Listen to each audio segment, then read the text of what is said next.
Hello and welcome to our next chapter's notes. And so in this lecture video, we're going to be talking about cost allocation, okay?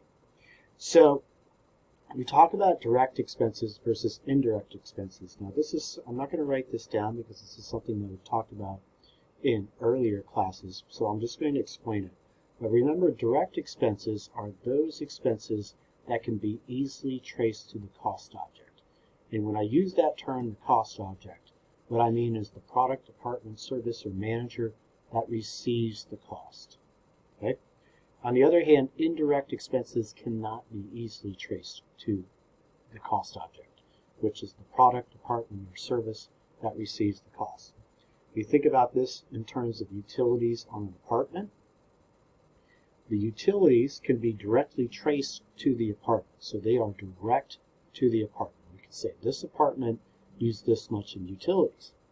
But what we can't do is say that those utilities can be easily traced to each roommate.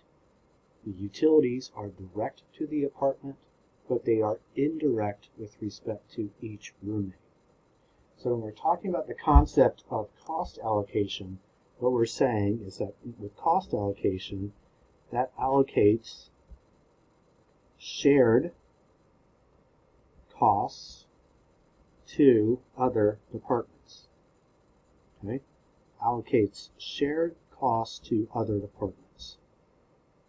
So you can say because costs associated with shared resources cannot be easily traced. Right? It can't be easily traced to products or service, okay, or to the cost object, to products or services. They are allocated. Right? So if we think about a shared department, so let's think about our university, Mary Washington. So for example, if we think about the internal IT help desk, that IT help desk helps a lot of different departments. They help the college of business, they help the history department, they help education, they help students. So they help a lot of different departments, right? So we can't easily trace the costs in the IT help desk directly to the College of Business, Education, Humanities, so on and so forth. So what we do is we have to allocate those costs. Okay? Those would be allocated. So the way we would do that is we would develop a rate like we did with our overhead. And then what we would do is multiply that rate times the amount of allocation base used, just like what we did when we applied overhead. So it's a similar process. And we'll go into that in more detail in future lecture videos. So when we talk about the purpose of cost allocation, so why do firms allocate costs? Well, one is to make better decisions. Right? If we know where our costs are coming from, that helps us to make better decisions. These two are really kind of interesting. So if we think about if we have a situation where there's an art department, and then that art department allocates their resources to Magazine 1, Magazine 2, Magazine 3, and M1, M2, M3, and M4, like that. That art department is a shared resource. It's used by these 4 different magazines like this. Okay? If Magazine 1, the manager of Magazine 1 comes to the manager of the art department and says, I need a piece of art for my magazine, that's fine. And then the art department gives it, right? And then the manager says, well, this isn't quite the right color. This isn't exactly the way I want it to look. It can go back to the art department. It can keep going back to that art department. They could keep going back even though they may not really have to keep going back, right?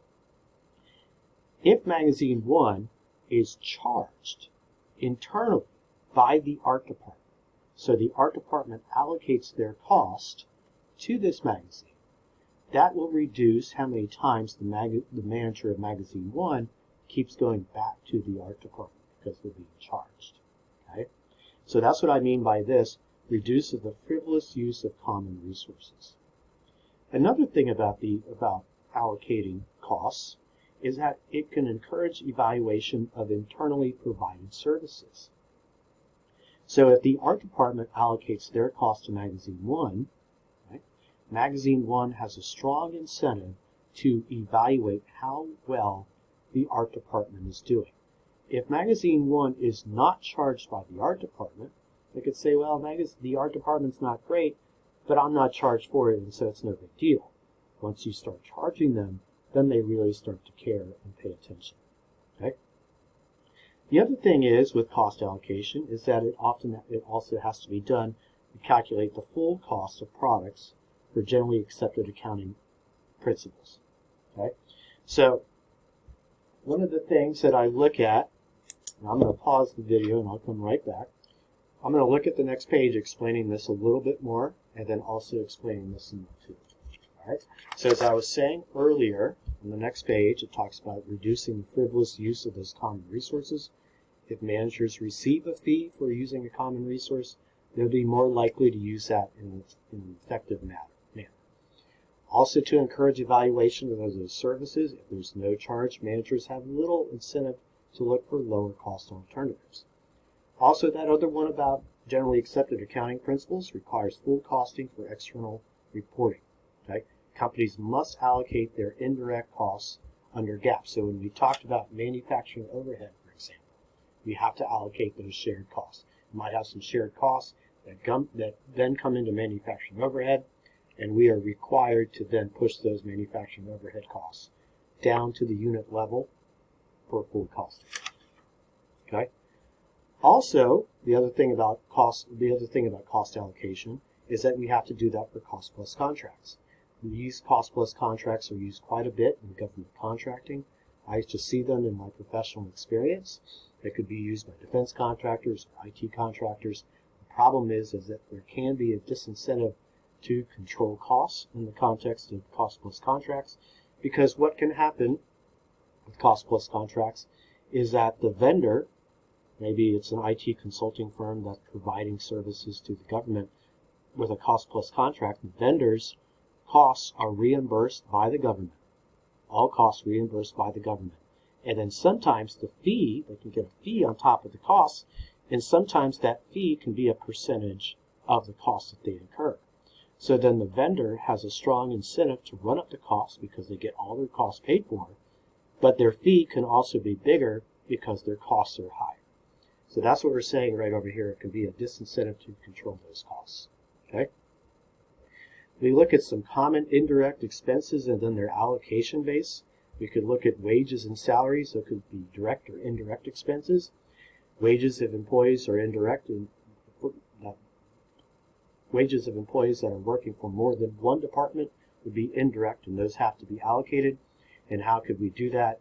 Hours worked in each department. So if one employee is working for several departments, how can he or she split their wages out based on how much hours they work in each department? Rent and utilities, this could be allocated on the basis of floor space. Okay? Equipment and machinery depreciation, depreciation of machinery that's only used in one department would be direct, but if it's used by more than one department, it would be indirect. And one way that we could do that is the hours used by each department of that machine. So if Department 1 uses the machine for 10 hours, Department 2 uses it for 20, Department 2 would get more depreciation allocated to it because it used the machine more often. Okay? In terms of the process of cost allocation over here, the first one would be to determine the cost objective. And the cost objective is the product, department, or service that receives the cost. Okay? So when we think about that example that I talked about with the art department saying they're allocating their cost to Magazine 1, Magazine 2, Magazine 3, and Magazine 4, okay? This would be the cost object. Those are the cost objects. They're department, product, or service that receives the cost. Okay? The second objective, which would be to form cost pools. And so when we talk about forming cost pools, what do I mean by a cost pool? It's a grouping of costs whose total is allocated using one base, one allocation base. Okay? Then I use another term, an allocation base. So what I could say, and let me explain this in a little bit more detail. So maybe what we have is the janitorial department. Okay?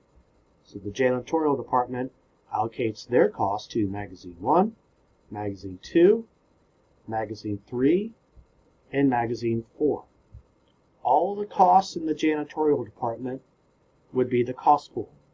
The cost objectives are the department's products or services that receive the cost, magazine 1, magazine 2, magazine 3, and magazine 4.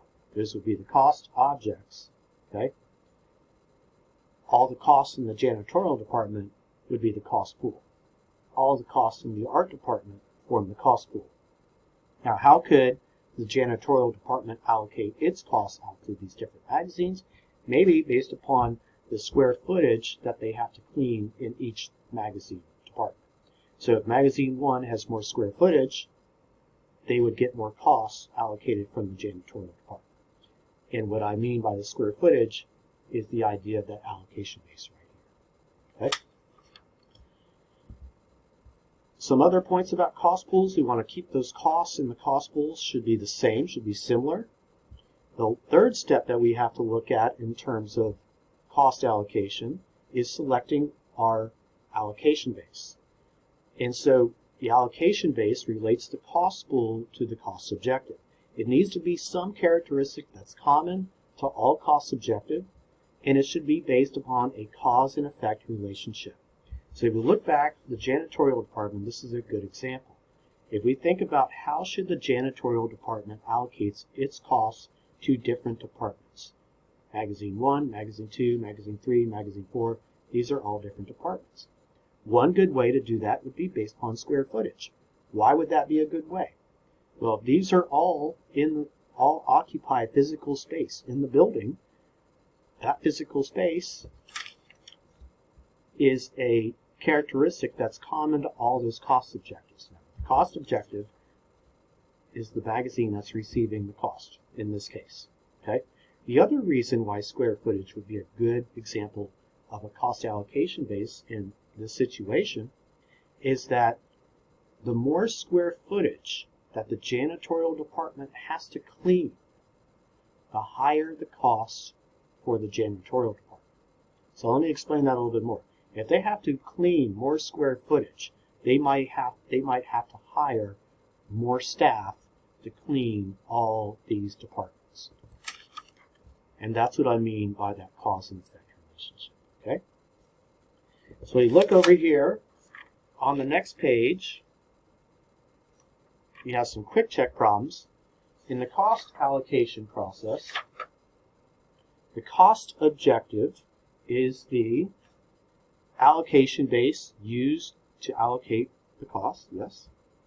A grouping of individuals' costs whose total is allocated using one base, yes. A product, department, let me rewind that. The cost objective, I thought I should have crossed these out. Sorry about that. That's the allocation base. I'm talking about the cost objective. This is the allocation base. This is the pool. This is the cost pool. The cost objective is the product, department, or service that receives the cost allocation. Sorry, I should have crossed those out. Okay. In the cost allocation process, an allocation base is some characteristic that is common to all the cost objectives. That is true. Ideally should result in the cost being allocated based upon a cause and effect relationship. That is also true. The correct answer is C, both A and B. Thank you.